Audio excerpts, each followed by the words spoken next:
সংবাদ সবাইকে স্বাগত জানাচ্ছি। আমি ফিরোজ তোহা। শুরুতেই সংবাদ শিরোনাম। বাংলাদেশের সর্বশেষ গুরুত্বপূর্ণ আপডেট সংবাদে আপনাকে স্বাগত। শুরুতেই সংবাদ শিরোনাম, পরে বিস্তারিত। শুরুতেই জানিয়ে দিব, ছাত্রলীগের বিরুদ্ধে ব্যবস্থা নিতে কমিশন হচ্ছে, বললেন সমন্বয়ক হাসনাত আব্দুল্লাহ। সাধারণ শিক্ষার্থীদের উপর ছাত্রলীগের অমানবিক নির্যাতন, নিপীড়ন ও হামলার ঘটনায় তদন্ত কমিশন গঠন করা হবে বলে জানিয়েছেন বৈষম্য বিরোধী ছাত্র আন্দোলনের অন্যতম সমন্বয়ক হাসনাত আব্দুল্লাহ। একই সঙ্গে গত ১৬ বছর ধরে ছাত্রলীগ যাদের উপর হামলা করেছে তাদেরকে মামলা দেওয়ার জন্য আহ্বান জানিয়েছেন তিনি।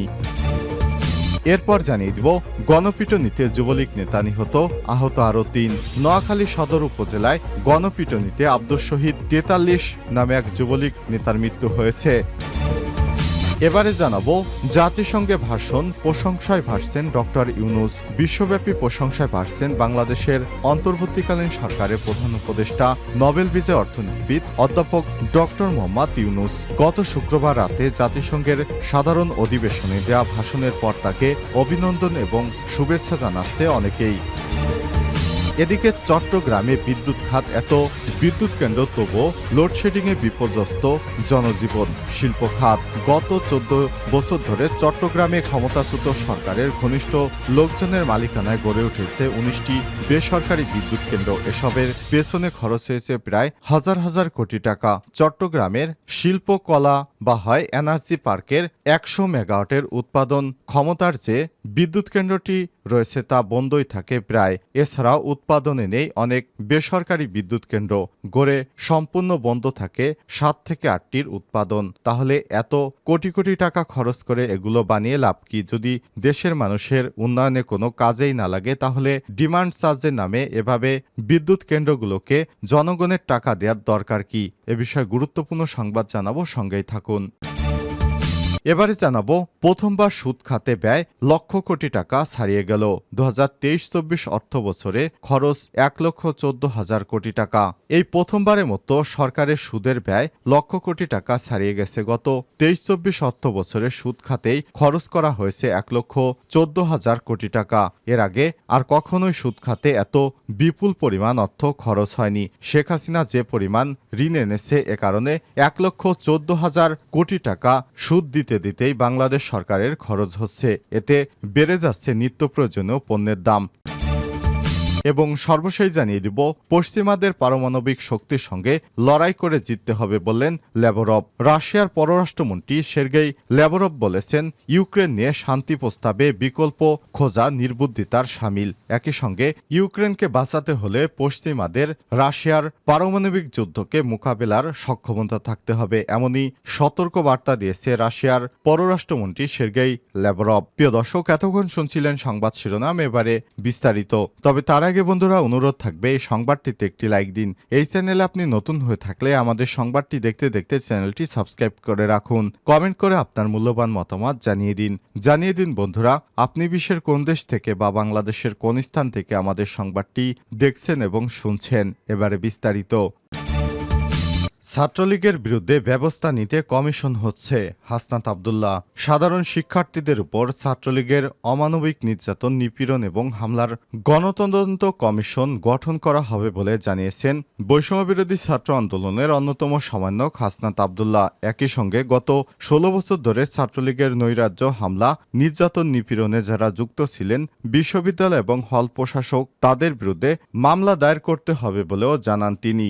গতরাতে সামাজিক যোগাযোগ মাধ্যমে ছাত্রলীগের হামলা, নির্যাতন এবং তদন্ত কমিশন গঠন শিরোনামে দেয়া এক পোস্টে এসব কথা বলেন হাসনাত আব্দুল্লাহ। ফেসবুকে দেয়া ওই পোস্টে হাসনাত আব্দুল্লাহ বলেন, গত ১৬ বছর ধরে আওয়ামী লীগের পোষ্য গুন্ডা বাহিনী ছাত্রলীগ দেশের শিক্ষাঙ্গনগুলোতে ত্রাসের রাজত্ব কায়েম করেছে। ছাত্রলীগ বিরোধী মতে শিক্ষার্থীদের উপর নগ্ন হামলা, নির্যাতন ও নিপীড়ন চালিয়েছে। এমনকি ছাত্রদল, ছাত্র শিবির কিংবা অন্য কোনো রাজনৈতিক দলের সঙ্গে সম্পৃক্ততার অভিযোগ এনে অনেক শিক্ষার্থীদের উপর হামলার এবং নির্যাতন করেছে।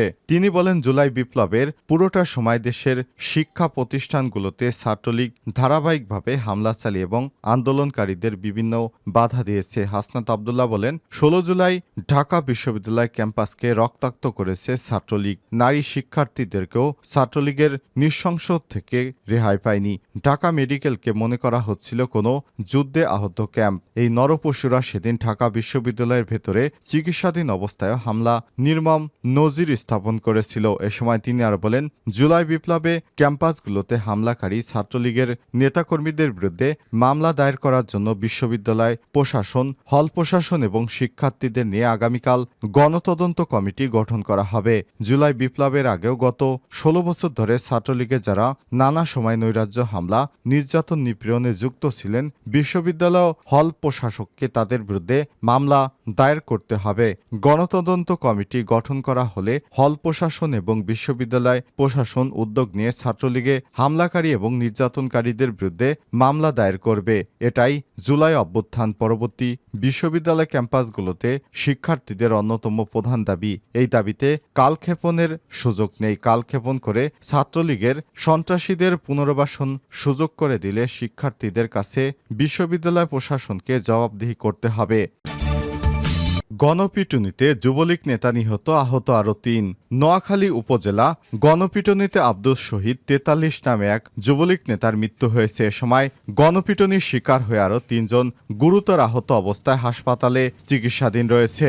এদিকে গণপিটুনির একটি ভিডিও সামাজিক যোগাযোগ মাধ্যমে ভাইরাল হয়েছে। নিহত আব্দুস শহীদ পূর্ব চরমটুয়া ইউনিয়নের যুবলীগের সহসভাপতি এবং মমিনুল্লাহ মুন্সির ছেলে। এরপর আহতরা হলেন মোহাম্মদ জামাল হোসেন ৪২, মোহাম্মদ জাবেদ ২৮, মোহাম্মদ রিয়াদ হোসেন ৩৬। এদিকে গণপিটুনির ১ মিনিট ৮ সেকেন্ডের একটি ভিডিও ভাইরাল হয়। এতে দেখা যায় আব্দুস শহীদের হাত পেছন থেকে বাঁধা, ঘরের ফ্লোরে রেখে তাকে পিটুনি দিচ্ছে কিছু যুবক সহ কয়েকজন। এ সময় তারা তাকে লাঠি দিয়ে মারতে থাকে এবং কেউ কেউ মাথা, মুখে ও বুকেও লাথি দেয়। পুলিশ এবং স্থানীয় সূত্র থেকে জানা যায়, দুপুর ২:৩০টার দিকে উপজেলার পূর্ব চরমটুয়া ইউনিয়নের ৭ নং ওয়ার্ডে ছাত্র জনতার নামে কিছু লোক ইসমাইল মুহুরীর বাড়ি ঘেরাও করে। এ সময় তারা একটি পাইপ গান সহ আব্দুস শহীদ ও মোহাম্মদ জামাল হোসেন, মোহাম্মদ জাবেদ ও রিয়াদ হোসেন নামে ৪ যুবককে আটক করে। পরে তাদেরকে গণপিটুনি দেওয়া হয়। খবর পেয়ে যৌথ বাহিনীর সদস্যরা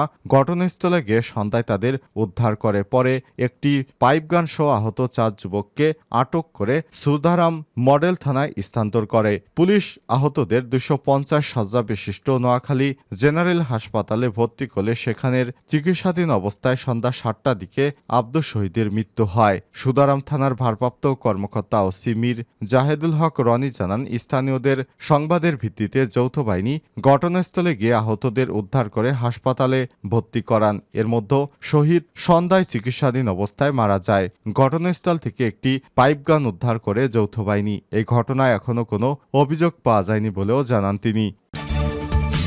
জাতিসংঘে ভাষণ, প্রশংসায় ভাসছেন ডক্টর ইউনূস। বিশ্বব্যাপী প্রশংসায় ভাসছেন বাংলাদেশের অন্তর্বর্তীকালীন সরকারের প্রধান উপদেষ্টা, নোবেল বিজয়ী অর্থনীতিবিদ অধ্যাপক ডক্টর মোহাম্মদ ইউনূস। গত শুক্রবার রাতে জাতিসংঘের সাধারণ অধিবেশনে দেয়া এক ভাষণে তাকে অভিনন্দন এবং শুভেচ্ছা জানাচ্ছেন অনেকেই।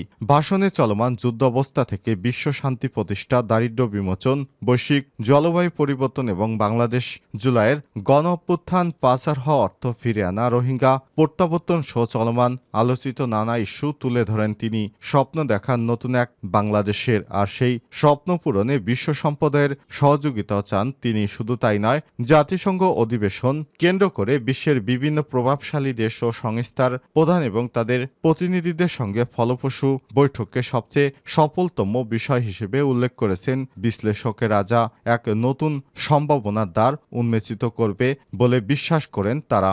ডক্টর ইউনূস জাতিসংঘে যখন ভাষণ দিচ্ছিলেন তখন মুহুর্মুহুর করতালিতে অভিনন্দন জানান অধিকাংশ দেশের উপস্থিত বিশ্ব নেতারা।